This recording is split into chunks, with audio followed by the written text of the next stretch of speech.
दोस्तों, तेज प्रताप की लीलाओं में फंस गई बीजेपी जेडीयू। क्या है पूरी खबर आपको बता रहे हैं। उससे पहले मेरा नमस्कार आपके सामने, आप स्वीकार करें। आप देख रहे हैं द राजनीति बिहार का विशेष सेगमेंट खबर और विश्लेषण, मेरे यानी यासूब रजा के साथ। दोस्तों, अगर आप आरजेडी चीफ लालू प्रसाद यादव के बड़े बेटे और आरजेडी से निष्कासित विधायक तेज प्रताप यादव को एक मजाकिया नेता और राजनीतिक लिहाज से कमंतर आंक सकते हैं और आंक रहे भी थे, तो अपनी इस सोच को अब बदल लीजिए। अब इस सोच को वापस करिए। जब से वो आरजेडी से अलग हुए हैं, तब से रोज नई राजनीतिक लीलाएं कर रहे हैं। अब तेज प्रताप यादव ने कुछ ऐसा किया जिससे बीजेपी जेडीयू के रणनीतिकार हाँफ रहे हैं। लिटरली बता रहा हूं, हाँफ रहे हैं, यकीन कीजिए। दोस्तों, उनसे बचने का रास्ता ढूंढ रहे हैं। आमतौर पर दोस्तों, तेज प्रताप जैसे नेता अपने ताकतवर परिवार से बगावत करके निकलते हैं तो उन्हें विरोधी के गुट की पार्टियां, उन पार्टियों का घर ही सहारा मिलता है। जाहिर है कि विरोधी उनका फायदा तो उठाता ही है, पर उस फायदे का कुछ भी अंश बगावत करने वालों को नहीं मिलता। और इस तरह अपने परिवार से बगावत करने वाले नेता का राजनीतिक करियर हमेशा के लिए खत्म हो जाता है और हो जाता रहा है। लेकिन दोस्तों, तेज प्रताप यादव ने उस राह की यात्री न बनकर अपनी राजनीतिक समझ का बेहतरीन उदाहरण पेश किया है। तेज प्रताप एक नई रणनीति के साथ मैदान में है, जिसका फायदा महागठबंधन को भरपूर होने वाला है।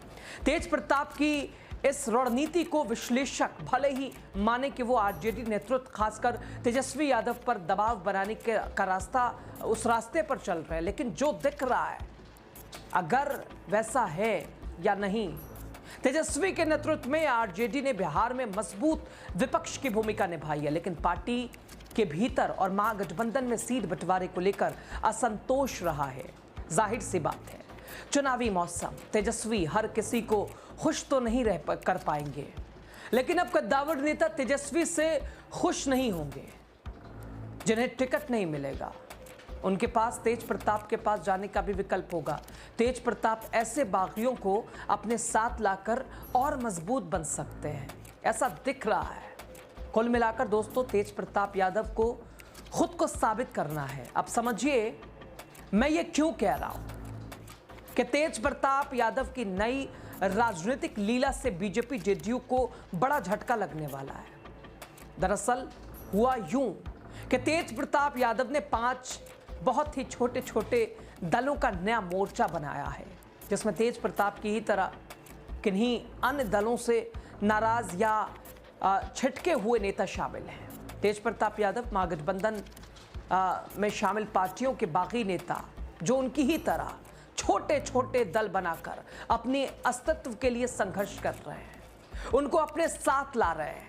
महुआ विधानसभा जैसे क्षेत्र में जहां तेज प्रताप यादव की व्यक्तिगत पकड़ है और वो निर्दलीय या नए गठबंधन के जरिए अपनी ताकत दिखाना चाहते हैं, लेकिन दोस्तों, इन सब के बीच तेज प्रताप यादव ने बेहद होशियारी दिखाते हुए बीजेपी और जेडीयू से दूरी बना ली, और ये उनकी वैचारिक प्रतिबद्धता और सियासी रणनीति का हिस्सा है। तेज प्रताप यादव कोशिश सबसे ज्यादा इस बात पर है उनकी कि वो आरजेडी के बेस वोटर यादव मुस्लिम को अपने साथ तो लाएं और लाए हों, साथ ही बीजेपी जेडीयू के जो वोटर्स हैं उनमें भी अपने लिए संभावनाओं का एहसास कराएं। ऐसा इसलिए मैं कह रहा हूं क्योंकि गैर यादव जातियों के बीच जो छवि तेजस्वी की है, वो तेज प्रताप यादव की नहीं है।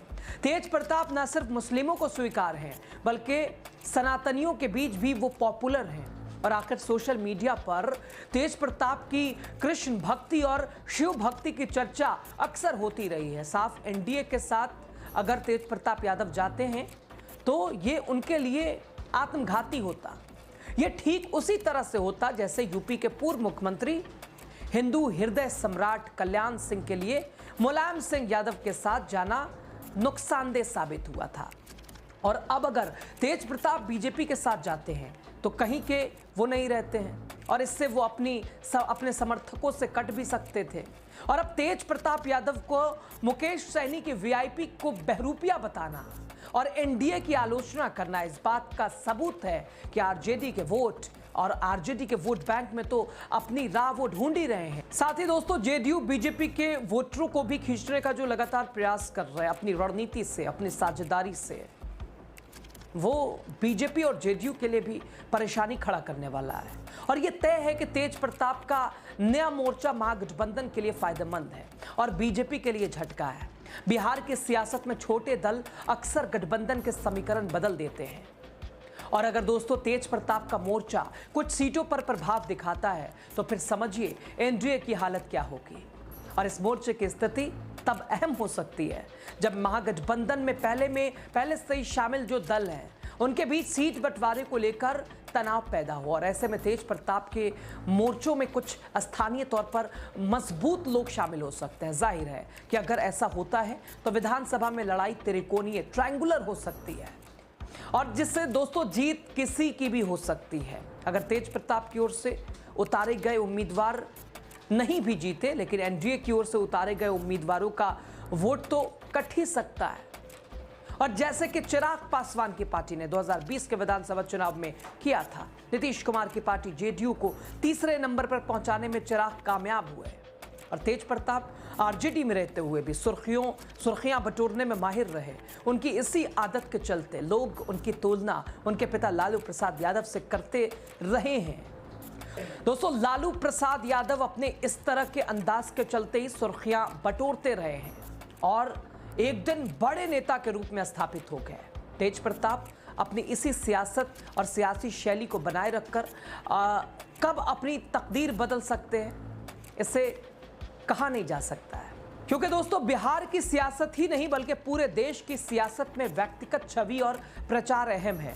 दोस्तों तेज प्रताप इस रणनीति का इस्तेमाल करके भी अपने ही दल और मोर्चे के लिए कुछ कर पाए, पर कम से कम अपने साथ आरजेडी का भी करेंगे ही और इस मोर्चे के जरिए बिहार की राजनीति और बिहार की राजनीति में उनकी उपस्थिति उनके समर्थकों को एकजुट करने में सक्षम हो सकती है। तेज प्रताप को अगर अपनी रणनीति में आंशिक सफलता भी मिलती है तो उनके नए मोर्चे को महागठबंधन के लिए स्वीकार बनाने में काम आ जाएगी और आमतौर पर अभी ऐसा लग रहा है कि तेज प्रताप के मोर्चे को महागठबंधन में जगह नहीं मिलने वाली है। लेकिन चुनाव के बाद अगर तेज प्रताप की अगुवाई में मोर्चा सीटें जीतने में कामयाब हुआ तो फिर ऐसी स्थिति में महागठबंधन में उन्हें जगह मिलना तय है। और आखिर सियासत में कुछ भी असंभव तो नहीं होता है, ये भावनाओं का खेल है। दोस्तों तेज प्रताप यादव का आज की राजनीति में जो भी उनकी पहचान है वो उनके पिता लालू प्रसाद यादव और मां राबड़ी देवी के नाम से ही है और तेज प्रताप यादव के पास अभी साबित करने का मौका है। दोस्तों उनकी राजनीति अपनी ही बदौलत है। आरजेडी से निष्कासन के बावजूद उनके बयानों से ये स्पष्ट होता रहा है कि वो अपने परिवार के खिलाफ नहीं बोलेंगे। इशारों में अपने भाई तेजस्वी के प्रति नाराजगी जाहिर करने के बावजूद उनके खिलाफ उन्होंने एक शब्द भी नहीं बोला बल्कि उन्हें हमेशा आशीर्वाद ही दिया।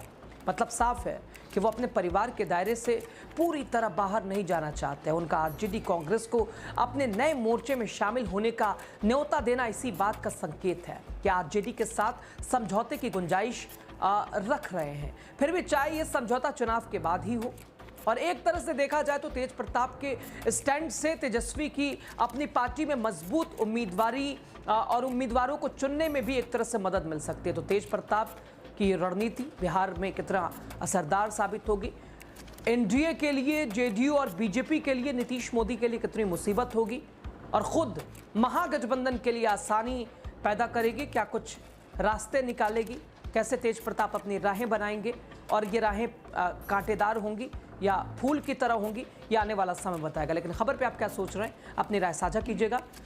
बिहार से जुड़ी हर खबर आप तक हम पहुंचाते रहेंगे। तो राजनीति बिहार को ज़्यादा से ज़्यादा शेयर कीजिए, सब्सक्राइब कीजिए, लाइक कीजिए। बहुत शुक्रिया लास्ट तक वीडियो देखने के लिए।